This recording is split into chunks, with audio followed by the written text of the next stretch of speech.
4, 3. Good morning and welcome to Wild Wednesday here at the Kansas City Zoo. I'm your host, Allison, and I am joined today with Jessica in one of my favorite places at the zoo. It's lots of fun. There's lots of water. And there's lots of splashes. There is. Sea Lion Splash! Oh my gosh. And today in the background, we are training. We have a couple keepers helping us. Keeper Sam right here with Luna. And we also have Keeper Darcy across the way, making sure everything stays nice and safe. Perfect. Now, what exactly are we going to be doing today with Luna? What are we learning? So we're learning all about how we train our sea lions here at Sea Lion Splash, which, as you know, you've seen some pretty incredible things that these animals can do. Aerobics. A lot.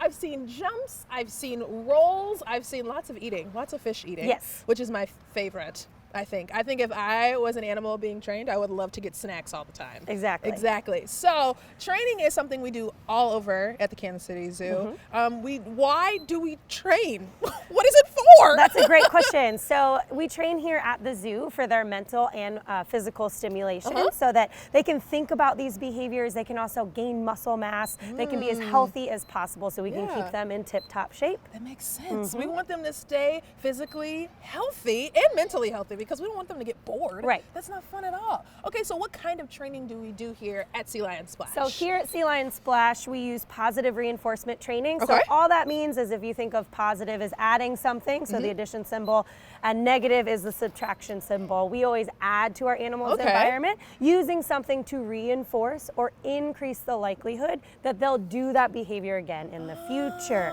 So just like you said with our sea lions specifically, that's going to be fish. That's going to be excitement. So just like you get really excited for your dog at home when they do something you ask them to do, same thing here. So you may hear, especially from Sam, some squeals, some cheering, some clapping, and that really lets Luna know that that's exactly what we asked you to do. Are there any other things that are serve as rewards for the sea lions other than fish? Yes, so we incorporate a few different kind of higher reinforcing treats throughout the week. So sometimes we do incorporate squid into their diet, and believe it or not, non-flavored sugar-free Jell-O.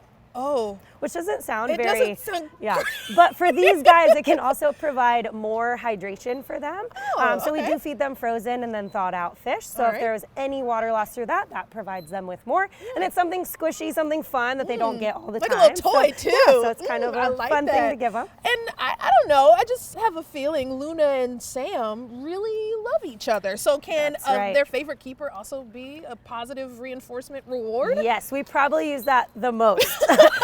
Especially in our area here at the zoo, where the show is an ambassador animal team. So we work very closely with each individual animal, which means we need to learn their quirks and personalities, what they really find reinforcing or fun, and things that they find a little bit more nerve-wracking, makes them a little bit nervous. So we want to make sure we can work with them. We say they're our co-workers just as much as anybody else. That's good. So we want to work with them as a team so that we're both successful in any training. And I can see how these girls, especially Luna, came here with a good friend, Pepper, right? That's exactly right. And they didn't come from a zoo necessarily. They're rescue sea lions, right? Yes. So that can even be a more difficult transition. So the better positive experience, the better, right? So tell us about where they came from, how long they've been here. Okay, so both of these girls are rescues. So as you see Luna in the pool right now, they were rescued from being emaciated and dehydrated, so very thin. They were very, very young when they were first spotted and rescued. So they weren't really able to hunt or find food on their own, so we may believe that they were orphans out in the wild. So they were rescued, and those rescue efforts included giving them more food in their diet to make sure that they could gain that weight. These two were both released back out into the wild to hopefully have that be a successful release. But once again, they were found very, very thin and in need of care.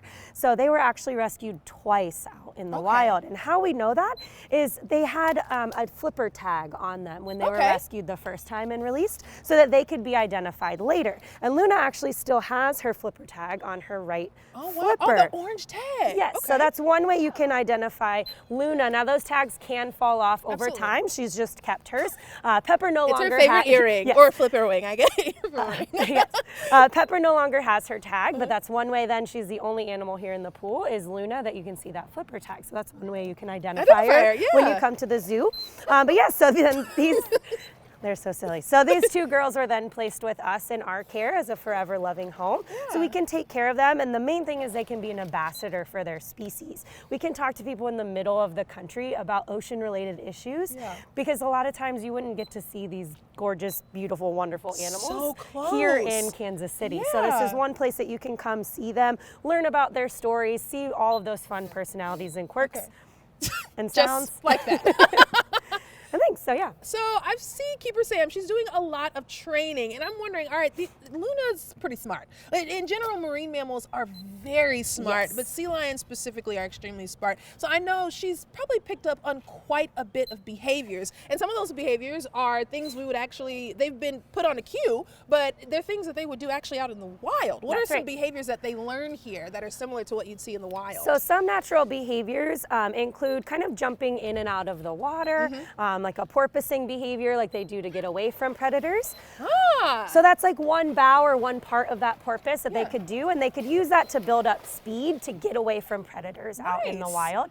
They can also, like Sam just showed, they can run on land. So they're slightly different than seals in that they can use all 4 flippers to run on land. They're super strong. Okay. And then what are some of those behaviors that, I don't know, maybe we've remixed for Sea Lion Splash? So there's some really fun, like high energy behaviors that we can, like I said, not only train to build up their physical stability, like this ball jump. Woo! But it's also obviously, just like you did, a lot of fun for our guests to see. Now that is very important for their muscle and their strength, because out in the wild they would do things like needing to jump out of the water very quickly to climb up onto rocks. So that does build up those natural muscles so that they're able to jump really high up out of the water. So they're such strong animals, that physically and mentally, which is incredible. Now, how often do you all train the sea lions here in the pool? So we train them at minimum 3 times a day to go along with our show schedule, but we also do a lot of different training sessions outside of our normal show schedule. Some of those training sessions may be outside here in the pool, so if you're just walking around on zoo grounds, you may see us out here outside of our show times. But we also train inside of our building. So inside the building we have 2 pools, and we also have some other land areas as well. So we can train them to do a lot of different things. So for example, inside the building is where we do a lot more of our voluntary husbandry or medical type behaviors. Okay, so a lot of people don't understand that training goes beyond the edutainment factor that a guest see on grounds, but also medical behaviors are very important, especially when it's time to go see the doctor or the veterinarian here at the zoo. So what kind of behaviors? Like that, getting some eye drops, that's pretty cool. I'm not that great about getting eye drops. I don't sit that still. I really don't know how they do that. I give them all the credit for that one. So really it just takes us, like I said, building those relationships so they trust us, and they trust us bringing in someone who they may not get to see all of the time. And they're like, you know what, since you're here with me, I'm okay with that person being here too. So we're kind of like their support system as well with that relationship.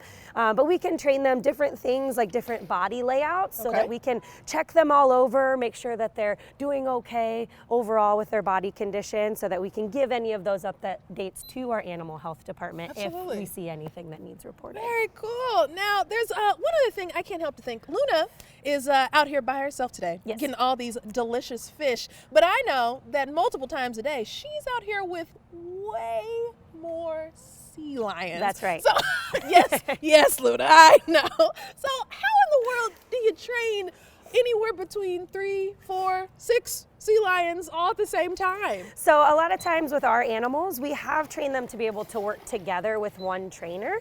For shorter periods of time, we're building that up so that we can increase that duration. But we're usually one-on-one with our animals. Again, that really helps us build our relationship with them. So depending on the day, we can kind of mix up their day for them. So this is really fun for Luna, that she gets to be out here all by herself. Oh my gosh. But we sometimes have shows set up for that reason, so that people can really learn just about that one animal up close and personal. But like you said, we have up to 5 animals that they can see here at the zoo. So they're all females, so it's kind of like a sea lion sorority here.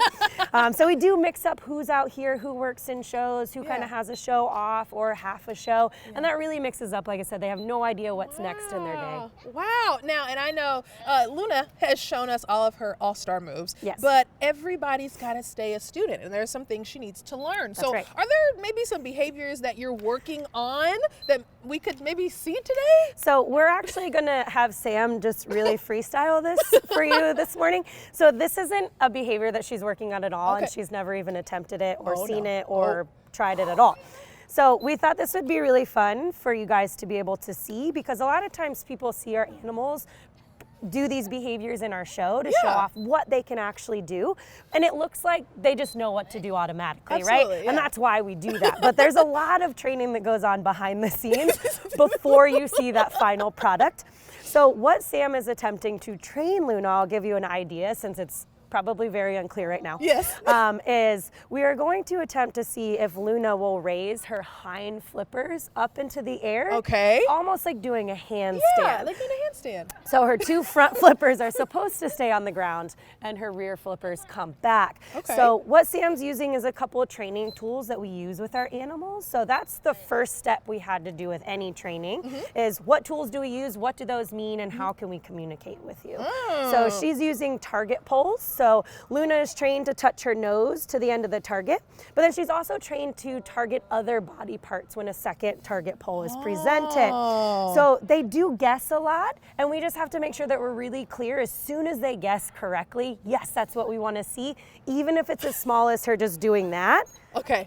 That's So really you good. saw her take that. Because we've noticed, like, even in the probably 90 seconds we were talking, she stopped putting her front flipper down. That's right. And she understood that, Like it's it's my not rear this. that needs to get the attention.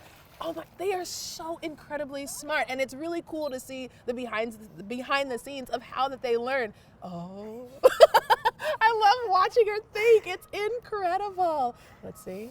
Let's watch it. And a lot of it comes from, you know, if you learn something new, you're going to revert back to that. So you can hear Luna making some sounds. So a lot of that she knows Sam already likes because she's produced those sounds before to Sam, and she's like, you used to like these before, let me keep trying things that might be what you're asking for.